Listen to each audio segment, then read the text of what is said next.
team in the National Football League is the San Francisco 49ers. The Niners are the 10th best team in the National Football League, and here is why. So they didn't move from last week. I know they're 3-4. I get it. And I've been as critical of Brock Purdy's terrible, awful play in the second half of games that he trails. He has a pass rating of 58 for crying out loud. Here's the thing, though, for San Francisco. This is a get-right spot for them. I feel like this is kind of a crossroads moment for the 49ers. First of all, the NFC West is wide open. Listen, Seattle, spoiler, not in this week's position of Bryce's best 10. I just don't trust Geno Smith in the long run. The Cardinals, I don't trust Kyler in the long run either. And the Rams are just too beat up right now to really make a deep run to win that division. It's right there for San Francisco against a team they've owned. And I think they're going to get the job done. No brain on Ayuk, but you got the two young wide receivers, in particular Ricky Pearsall. Great to see him on the field. God bless him. Obviously shot in the chest before the year. I think he'll work his way back in the lineup sooner rather than later. I think personally, this is just, I don't have any sourcing. I think Deebo Samuel's going to play this week. He's had pneumonia. I think he's going to be revved up and ready to go. George Kittle's still great. McCaffrey's going to be back sooner rather than later. And they've got the best left tackle, heck, offensive lineman, for that matter, in football, and Trent Williams. And that defense is special. It is. They've still got Fred Warner, who's fantastic. They got this kid. I was watching for the first time really shine. Mustafa, who, Mahomes trucked him in the fourth quarter, but he's a hard-hitting player. On San Francisco defense. Nick Bosa's awesome. They still got plenty of pieces in that defense. Kyle Shanahan, everybody wants him run out of town apparently right now from what I'm hearing in the national media. San Francisco's really talented. Now, if they lose to Dallas, who has virtually no talent other than a quarterback and wide receiver, they're basically screwed. I would almost go so far as to say that they are out of the Super Bowl contending mix. Not going to go that far right now. The Niners are the 10th best team in the National Football League. At number 9, back in Bryce's best 10 after a brief absence, it is the Washington Commanders. The Commanders are the 9th best team in the National Football League, and here's why. So I get it. Jaden Daniels is out, suffered a rib injury early in that game against Carolina. That said, Marcus Mariota is a good backup quarterback. Low in starter, high in backup. I put him in that category. He's pretty good. He fit. Again, he's a great backup for Jaden Daniels. He's kind of like an older, slightly less mobile Jaden Daniels. They've still got the weapons on offense. They've still got an elite running game. I know the defense has played okay. Again, they played well against Carolina. It's still Carolina. I'm going to put a little asterisk next to that. But at the same time, this might be the most not talented, but productive offensive National Football League. Cliff Kingsbury may not be a great head coach. He's a great offensive coordinator. He's doing his thing with the play calls. Every time I watch the Commanders, they have guys wide open running down the field. Jaden Daniels has been very, very accurate.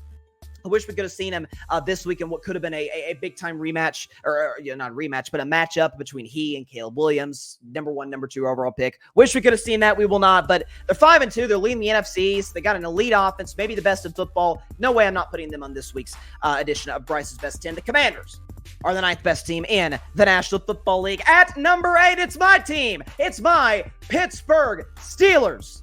Back in Bryce's Best 10 for the first time in a couple of weeks. The Steelers are the 8th best team in the National Football League, and here's why.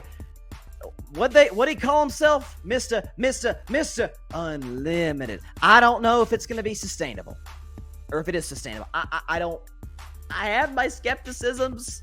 Russell hasn't been elite in 4 years, but can he be the best quarterback that the Steelers have had post Big Ben retirement? Oh, heck yeah, he can be. Doesn't have a lot of great competition, but sure he can be. George Pickens is as great of an, I say this over and over, as great of an offensive player as there is in the sport. Just get him the football, and he can make special things happen. In terms of his catch radius is off the charts, and after the catch, hard to bring down, fast, physical. You don't want anything you have to do with GP14. Pat Freiermuth, I think, is as productive a possession tight end as there is in the league. Najee Harris has been playing as well as he's ever played in his career. Jalen Warren, who's kind of like the lightning to Najee Harris's thunder, working his way back in the lineup. This is a defense that I think is the best in football, led by TJ Watt. Now they have another guy. Now, we already knew about TJ and Minka Fitzpatrick and Patrick Queen and Alex Highsmith, Joey Porter Jr.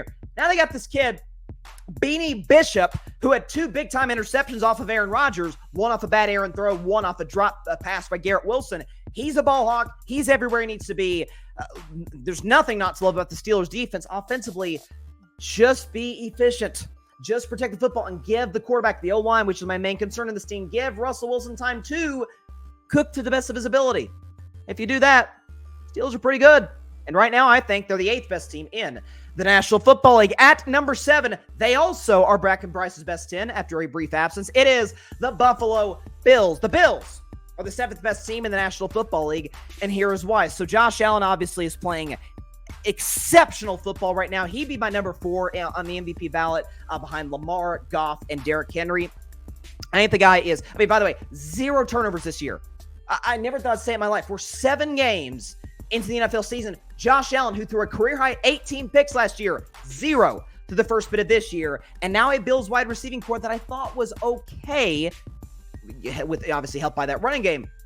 Now they got Amari Cooper to go with Keon Coleman, to add to Khalil Shakir, obviously dealing with injuries, but an elite tight end combo, an offensive line that's the best Josh Allen's ever had. Listen, people bagged on the Bills all offseason long. I didn't get it. People act like when Vegas had the Jets as the favorites, I thought that was insane to disrespect the Bills team that still has a top 5 quarterback, that still has a team that's won the division 4 seasons in a row.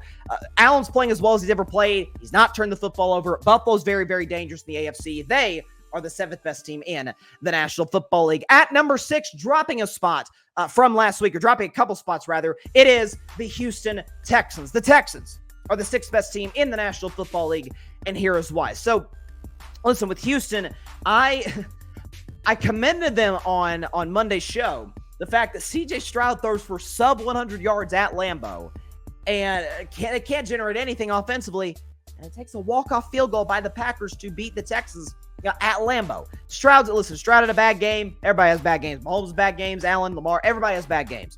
So I think he's going to rebound in short order. I will say the loss of Nico Collins is apparent. I thought Nico Collins was excellent. I didn't know he was this good. I thought with Tank Dell, Stephon Diggs, Dalton Schultz, Joe Mixon, that would be able to suffice.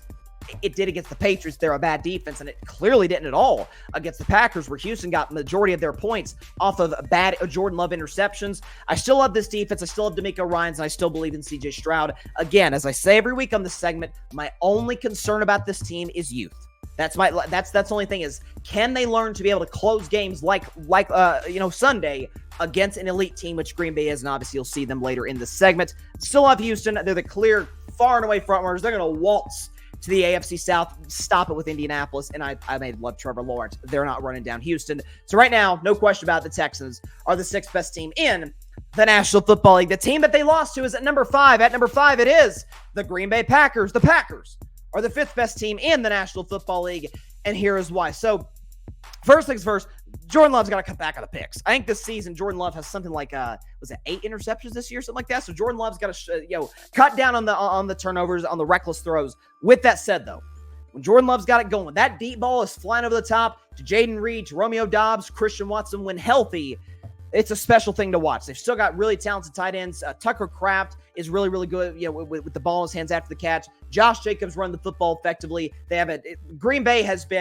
had elite quarterback play for decades, and elite offensive line play for decades, and this year's no different. Matt LaFleur has been as great of a head coach as I've ever seen, had as good of a year as I've seen in a while from a head coach, to win the 2 games with Malik Willis, who I didn't think was NFL ready last year with the Tennessee Titans. To win those games with Malik Willis, turn it back over to Jordan Love. He's been on fire at home. The Packers are playing elite offensive football, and defensively, since they got the head coach from Boston College to come in and change up that system and what they do defensively, they've been great.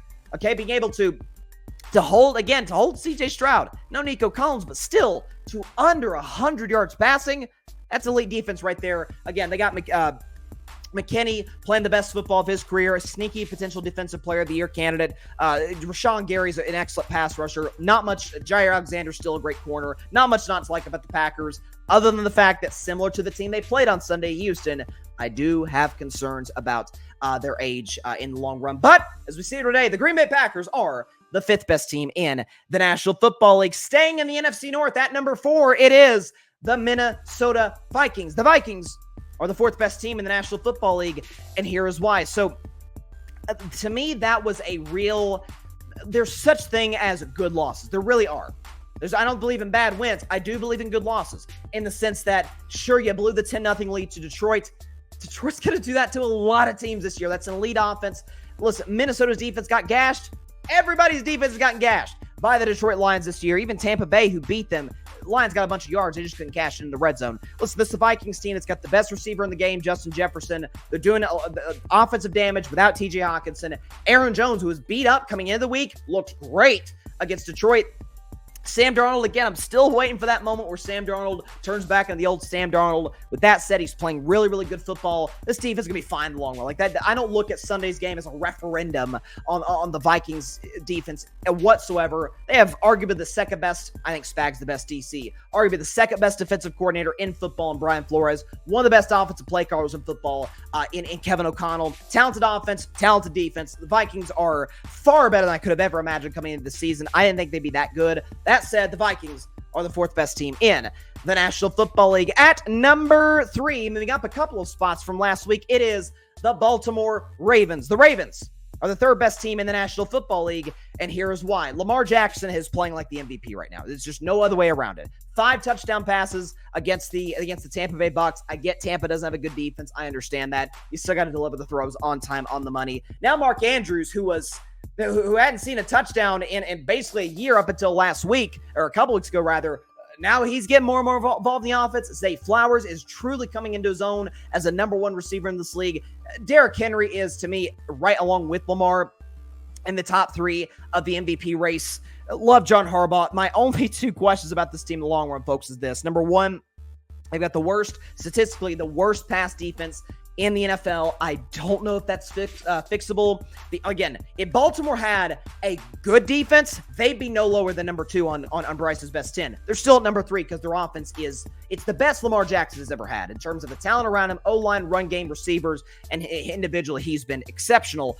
But also, too, Baltimore has this really bad habit of it not being able to close out teams. It cost them against the Raiders in week 2, a team they should not have lost to. They almost blew a game to Dallas, and the Tampa Bay Bucs game, they're smoking Tampa Bay, only end up winning the game by 10 because they can't get stops on the Buccaneers offense, which was beat up obviously on Monday night. So love Baltimore's offense, love Lamar Jackson, have for his entire career, do have concerns about the defense, but the Ravens are the third best team in the National Football League.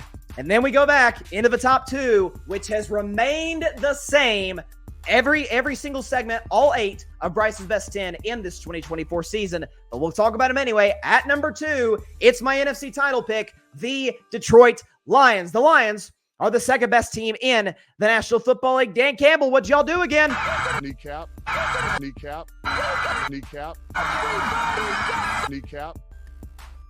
I mean, that's kind of what they do. Again, no team feels, I think, as comfortably about their identity as a football team as the Detroit Lions coming into each and every season. Jared Goff, to me, we talk about MVP candidates with Lamar and Derrick Henry. Jared Goff, to me, sandwiched right in between them at number 2. I think this is a guy who is the book is pretty clear on Jared Goff. When he's pressured, he's not good at all. The good news is the Lions have clearly the best offensive line in football. Penei Sewell, best right. I think Penei Sewell is the second best tackle in football. Detroit Williams, certainly the best right tackle. The interior of their O-line with guys like Skipper and who's the guy who played at Alabama back then? Decker. They got so many talented guys in that Lions defensive or offensive line. Left tackle's great as well. It's Montgomery's thunder. Gibbs is lightning. Gibbs especially was amazing against Minnesota. Amon-Ra St. Brown, top 10 receiver. Jamison Williams, who, by the way, could be facing a 2-game suspension for PEDs. My man, you've got to stay out of trouble. As Stephen A. would say, stay off the weed. That said, speedster, possession receiver, great tight end Laporta. I get the defense is missing Aiden Hutchinson. I get it. I still think the Detroit Lions, Chiefs needed a receiver, and they got one. Lions need a pass rusher. I think they'll get one before the trade deadline in a couple of weeks. The Lions, to me, the clear-cut favorite to win the NFC. As I've said from the jump, they haven't moved from this spot in the list, number 2, and they remain there. The Lions are the second best team in the National Football League. And again, number 1s remain the same. It will continue to unless something changes. At number 1, it is the back-to-back champion Kansas City Chiefs. The Chiefs are the best team in the National Football League, and here's why. Well, I don't know. They're 6-0, and they just got better. They've got arguably the best defense in football. Held a great Niners offense, albeit with injuries, to 18 points. Patrick Mahomes is, for his offensive, for his statistical woes, 6 touchdowns, 8 picks. Statistically, we can show you the numbers again because of a segment we did earlier. The best fourth quarter quarterback in the NFL this season. Efficient, not turn the ball over in the fourth quarter. Yards per attempt, he's number 1. They just added DeAndre Hopkins. And down the road, they're going to get back Pacheco and Hollywood Brown. Andy Reid's the best coach of football. Steve Spagnuolo's the best defensive coordinator in football. There's no team has mastered the art of winning the way that the Kansas City Chiefs have. They are, to me, absolutely, with adding D-Hop, they made Juju Smith-Schuster work in this offense. Mecole Hardman, they can't make DeAndre Hopkins. He may not be the old DeAndre Hopkins. He did have 1,000 receiving yards last year.